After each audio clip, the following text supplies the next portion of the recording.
C'est un légume au condiment généralement utilisé en cuisine. L'oignon, depuis plusieurs semaines, voire plusieurs mois, a vu son prix multiplié sur le marché. Une mutation constatée du moins par la population fidèle consommatrice. On ne trouve même pas les oignons sur le marché. Vous avez constaté qu'on ne trouve même pas les oignons sur le marché.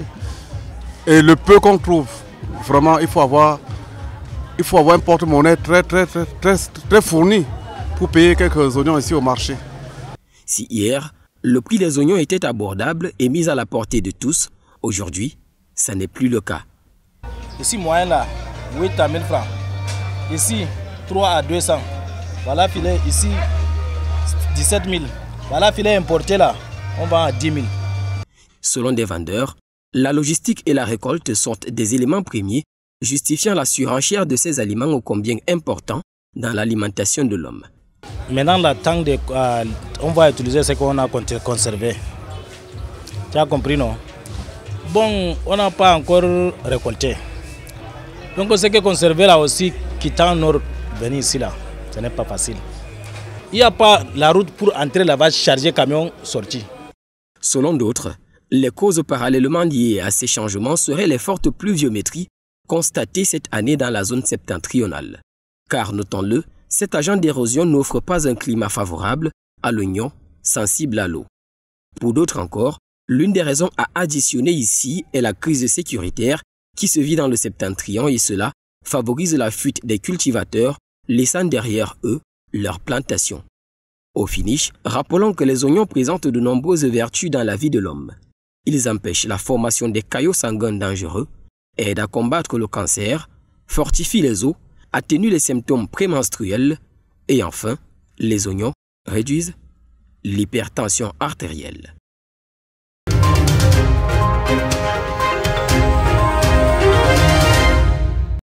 La Semaine mondiale de l'entrepreneuriat au Cameroun, édition 2020, s'articule autour de 4 axes de réflexion distincts, à savoir l'éducation, l'inclusion, la collaboration entre écosystèmes et la gouvernance.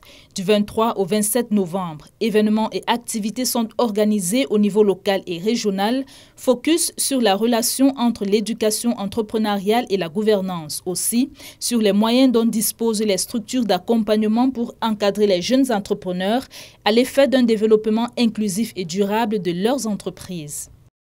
Nous avons saisi un certain nombre d'administrations, d'entreprises et naturellement d'opérateurs et d'acteurs pour que ceux-ci, à leur tour, ouvrent leurs portes dans le cadre du concept des journées portes ouvertes. Il y aura également des conférences et des tables rondes, parfois par endroit des témoignages d'entrepreneurs à succès, de promoteurs, qui vont ainsi partager leur expérience et parfois les recettes qu'ils ont utilisées pour devenir des entrepreneurs à succès. La rencontre avec les hommes et femmes de médias ce 24 novembre précède entre autres le premier forum africain des femmes entrepreneurs. Et cette activité s'intègre dans le cadre aussi de la promotion de l'entrepreneuriat au moment où la communauté internationale célèbre cette semaine mondiale de l'entrepreneuriat. Une table ronde va clôturer les hostilités vendredi sur le thème « Entrepreneuriat, outils de développement inclusif et durable ». Le contexte de crise sanitaire due au coronavirus impose aux entrepreneurs de nouveaux modes et objectifs de production, de distribution ou de consommation pour freiner les effets négatifs de la pandémie sur l'économie en général et les PME en particulier.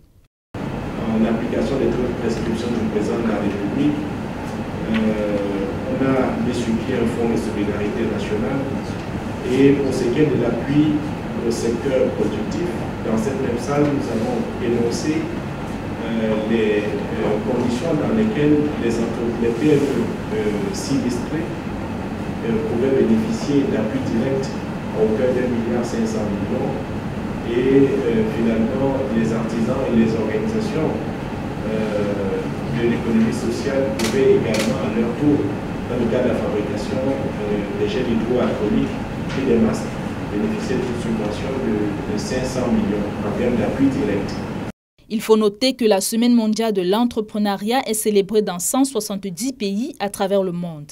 Elle a pour objectif de promouvoir création et développement des entreprises en vue d'autonomiser les entrepreneurs et de renforcer les communautés.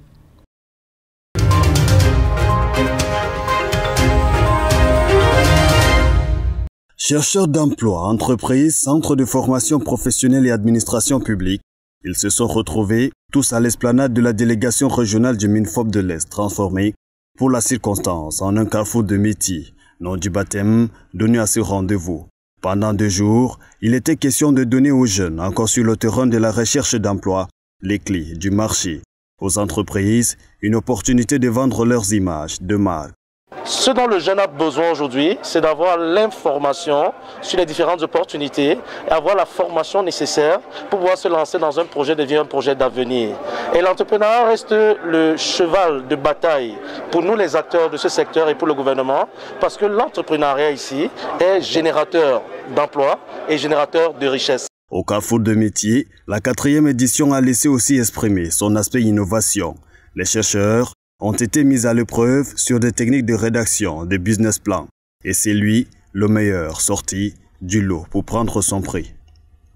Au thème de cette 4e édition encore, vous avez vu qu'il y a un partenariat qui est noué avec une structure d'accompagnement des jeunes.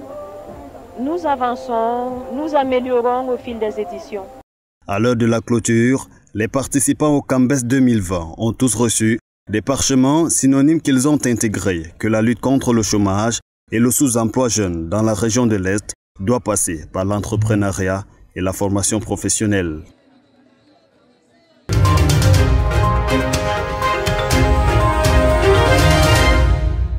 L'organisation et le fonctionnement d'un bureau de vote passé en revue à travers vidéoprojection et explications d'experts pour édifier présidents et membres des commissions locales de vote et régionales de supervision retenus dans la région de l'Adamawa pour les toutes premières élections régionales au Cameroun. Elections Cameroun organise cet atelier de formation pour se donner plus de chances de tenir le pari de l'organisation du scrutin du 6 décembre prochain sans contestation. Nous avons parlé de l'organisation matérielle des bureaux de vote, du cadre juridique et institutionnel de l'organisation de l'élection, des modes de calcul, des modes de suffrage, des modes de scrutin qui sont prévus par la loi dans ce processus électoral, dans cette élection. Et nous avons également essayé de rentrer plus concret en organisant le remplissage effectif des procès-verbaux. Les participants, 38 au total, sont venus des 5 départements que compte cette partie du pays.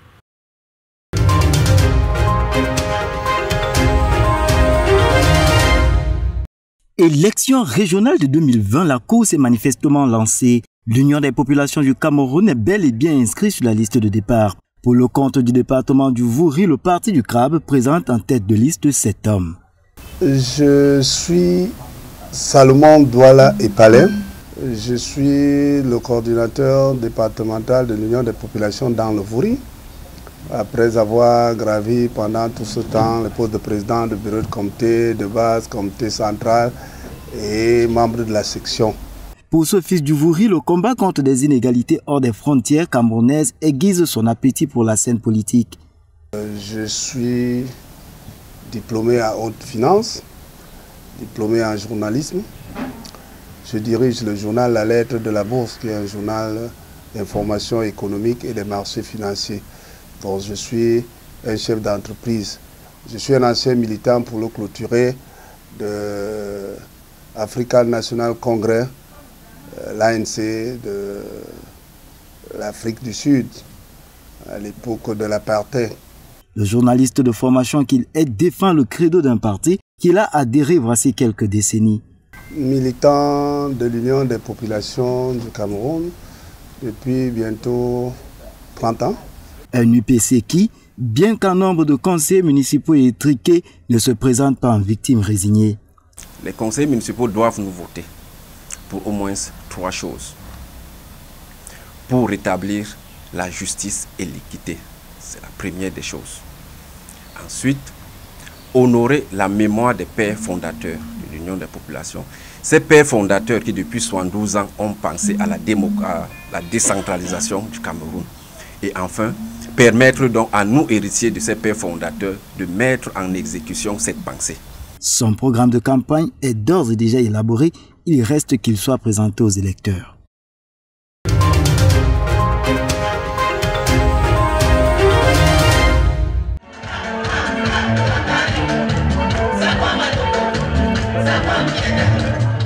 C'est après cette ambiance bon enfant suivie de la lecture des décrets portant nomination de responsables au ministère de la Santé publique que le docteur Romuald Nchoa a officiellement été installé à son poste de directeur de l'hôpital de district de Nilong à Douala. Voici votre nouveau directeur de l'hôpital de Nilong. Nchoa Emo Romuald, médecin.